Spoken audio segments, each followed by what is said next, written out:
Hello, beautiful soul. It is David Ault, and I always want to stop and pause and recognize you for taking a little bit of your time to pause in your world and to spend it here with me as we go on a sort of adventure together of unraveling all of the things that do not serve us.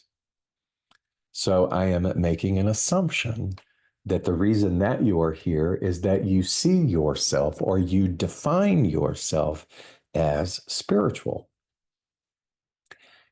And spirituality, as I believe that you understand me to language and speak about, is built upon a principle. That principle, then, or the foundation of it, is non dualism. We have many words for that. Non dualism, we call it the absolute. It sounds something like this: there is only one thing, one unified intelligence, one creative force of which everything that we see and perceive is a part of. Nothing is separate. There's that one capital R reality. You could call it God. You could call it perfect patterning. You could call it infinite intelligence. It doesn't matter what label you give it to. That is the principle upon this thing called spirituality that we are saying that we advocate for or see ourselves as. Yet here's the predicament: we are finite. You and I cannot fully understand or even begin to fathom the immensity, the oceanic range of what the infinite means or what the absolute means. So we try our best because in our finite nature, the journey is all about peeling away the loyalties to our finiteness, not trying to substantiate or justify them, but to sort of do a free fall, if you will, of cleansing ourselves, of excavating ourselves, of being willing to see our biases and our loyalties and our addictions to the drama and the community of drama that we hold so sacredly because somehow, some way, in a sort of twisted absence of forgetfulness, we feel like that's true. And yet at the same time, we will speak that we are spiritual. What do we do here? How do we bridge this gap? How do we reawaken ourselves to our true nature if this is what we're calling ourselves? If you and I are calling ourselves spiritual.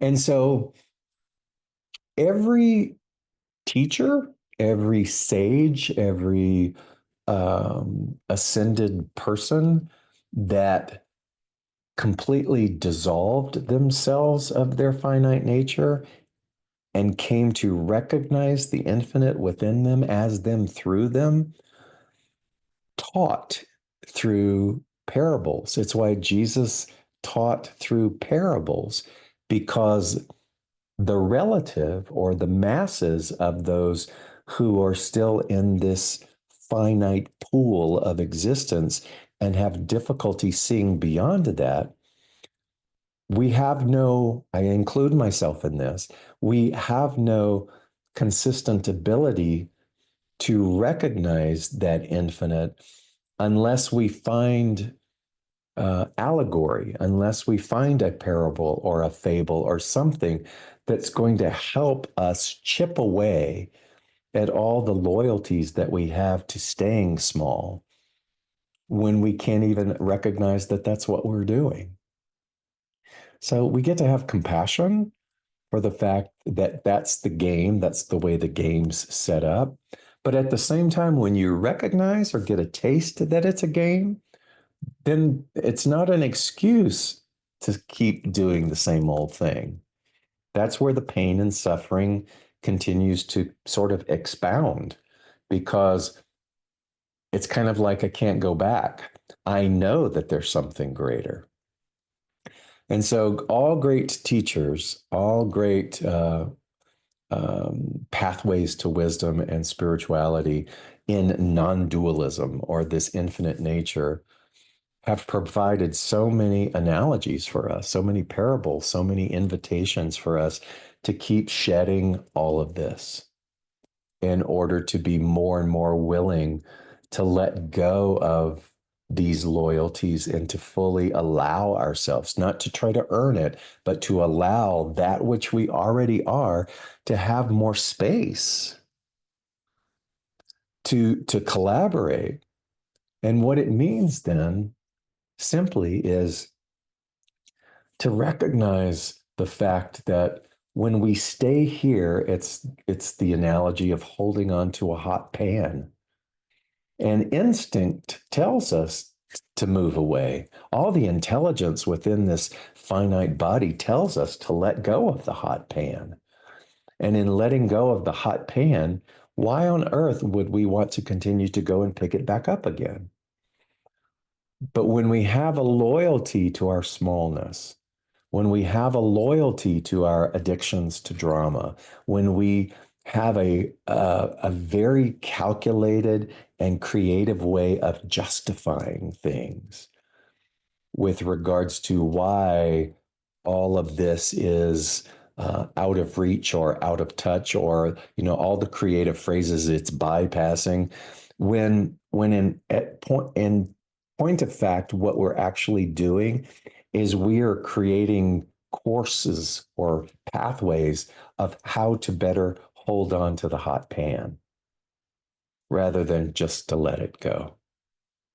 So that means really, really succinctly that all thought is connected to the finite nature. When you let go of thought, when you love the thought for what it is, the fact that it is illusory, that it is conceptual, it's a part of conceptual mind, and what the infinite is, or what the absolute is it has nothing to do with that. It is the pure, unadulterated, oceanic understanding that all truly is working in harmony. There is no separation. What does that mean? What does that mean to bridge that? It means that everything labeled as an enemy is very limited, because over here in this, excuse me, but this is my analogy. So my hand gestures. So this infinite realm, there's no such thing as an enemy. Over here, when we build systems and justifications um, for our retaliation, there is no such thing as other. So there is no activity in retaliation. So again, very hard leap for any of us to go from here to here, even though we are calling ourselves this. So that's where it gets personal. And that's where you continuously, daily, hourly are called to practice the recognitions and the loyalties to all things finite. It means, how willing am I to really see beyond my perceptions, to own them? How willing am I to recognize that I kind of go along with the crowd? How willing am I to forgive myself, to have compassion for myself when it's understandable that I have been told that I am this and that I am that? It's understandable that I would want to seek coaching on how to better learn how to hold on to the hot pan than those who would say, let it go. We we sometimes hate that. We sometimes scream at that message that says, let it go, because we say, how dare you? Because it threatens our loyalty to the drama of story and separation and finiteness. We have no idea how revered we have become to this finite thing. So all one can do, if we call ourselves a teacher, or I now kind of see myself as just a sharer. I'm sharing what it is that I'm doing in this journey of mitigating my loyalties to my finite nature just as much as you are.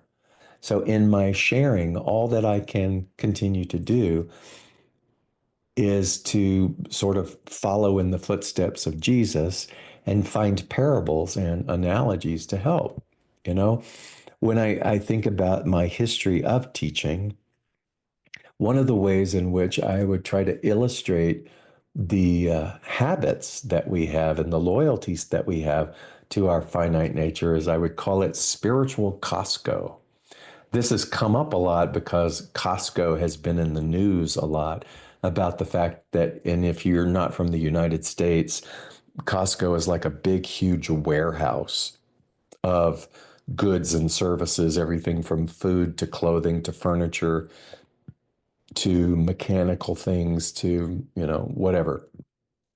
And you get to go there and you get to buy certain things in big bulk at discounts. And it's a it's a company that advocates equality for its workers. And so that's a big shining spotlight right now for all the ways in which many others are not willing to do that. So Costco has been in the news lately. And so I'm reminded, oh, I used to call it spiritual Costco. And if you've been to a Costco, you can get very overwhelmed because it's massive and it's big. But I want you to imagine spiritual Costco representing this thing called the infinite, again, which we have no conceivability to really wrap our heads around. But spiritual Costco simply means that there are an infinite number of aisles with an infinite number of opportunities and things to access. And we will spend an eternity and we will still never explore or go down all of the aisles. That's a painted picture, right? And so it's endless. Spiritual Costco is endless.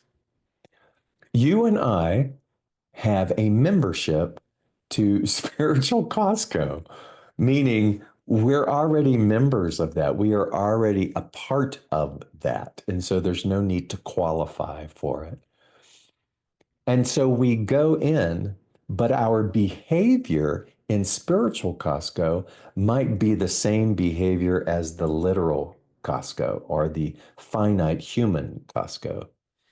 And so, because we are creatures of habit, oftentimes we will go into finite Costco, which has many things, but we will repeatedly go down the same aisles. We will repeatedly purchase the same things, even though there's many, many new things to explore. And it's the same behavior that we exhibit in spiritual Costco. There is so much available, offered, extended to us with regards to all things possible that we will not experience because we keep going down the same aisle. We keep putting the same behavioral choices into the basket and checking out. We keep doing all of this without being willing to move the needle a little bit. So, what does it mean to go down different aisles? It means that I have to become unattached to my behavior, to my thought processes, to what I think is possible. And so, right now, this has been something very personal in our own home because we are looking at some major career disruptions. My husband is a federal worker. Every day, it's sort of like human whiplash, like what else is going to be threatened? What else is going to be taken away? And yet, here's the thing, with thousands upon thousands of people who are experiencing the same thing, thousands upon thousands, millions upon millions of people who are facing all different kinds of uncertainty and and disruption, right? We're not unique in that. And when we see all of this, one must begin to consider, am I still going to go back to trying to learn how to hold on to the hot pan, to manage the hot pan, or am I going to let it go? I'm going to go parable here, analogy here, this or something better, and really mean it. Am I going to continue to look at and notice the ways in which I am so attached to stories and definitions, personal definitions of what I am, because those definitions do not apply if I'm calling myself spiritual? You want to hear a real doozy? Here's one in a sort of I am framework. I wrote, I am willing to be unattached to seeing myself as persecuted. Let me read that one again. I am willing to be unattached to seeing myself as persecuted. Why would anyone be attached to seeing themselves persecuted? Let's be real. When we are committed to all things finite, we are committed to the label of one who is persecuted. That's the relative reality. Hear me out. It does not mean that persecution and the experience of persecution did not happen. But if I am going to define myself by the linear experiences of what happens in the finite, I will never escape this. And to craft a life where I am preserving an identity of one who is persecuted will then, by the lawful nature of how this seemingly works, will continue to do battle against those who appear to be persecuting me. If I'm tired of that, and some of you are tired of that, that does not mean that I am void of advocacy for all of the things, the relative reality of the injustices of the world. I want you to watch how quickly people get angry when things like this are talked about, because it threatens those loyalties. It threatens the allegiance to the dramas of wanting to attack an institution, of wanting to attack a particular wisdom teacher or minister or Baba or guru. Everybody wants to find a way to blame something when those loyalties or when those finite things are threatened, when all of that disruption has within it some real divine purpose, because it keeps pushing us to going, how long are you going to do this? Until you go, I don't want to hold the hot pan anymore. And sometimes, I don't know how this works, but sometimes we repeatedly do that for what we understand to be lifetime after lifetime after lifetime after incarnation after incarnation after incarnation, until one tires of it. So when I think about David, how willing are you to extricate yourself from all of this? Doesn't mean that you're going to go be a hermit. It means you're still going to be in this. You're still going to have relationships with humans. You're still going to be in the world. You're still going to have to exercise. You're going to have to pay taxes. You're going to do all of these things, but you no longer do them from an identity of persecution or othering. You're going to see it all and go, wow, that's a movie.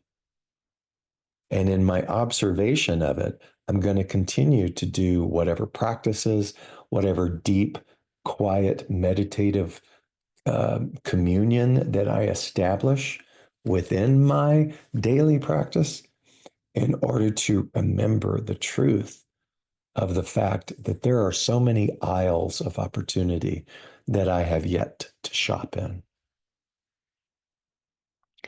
So there's so many analogies, again, so many fables, so many things to help us navigate that journey. I hope that if you're listening to this, maybe you are at the precipice too of being worn out. And you are willing to look at, just as I am, how quickly we want to attack something because it gives us some permanent reprieve. Why? It gives us some reprieve to be able to project that suffering and that pain when all it's really going to do is boomerang back. And we recognize that everything is a part of the whole. There is no enemy. There is only that which is shadow and light teaching us. We're going to understand what it means when in the book of Philippians, it says, uh, you are provided for, if you want it, the peace that passeth all understanding. Where does that exist? That exists within the realm of the infinite. I don't know about you, but I want to feel, I'm not intellectually, I want to feel at my core the peace that passeth all understanding. If I really want to feel that, then I am willing to be unattached to seeing myself as persecuted. I am willing to let go of the pan, the hot pan, and not keep going back and picking it back up again, no matter what.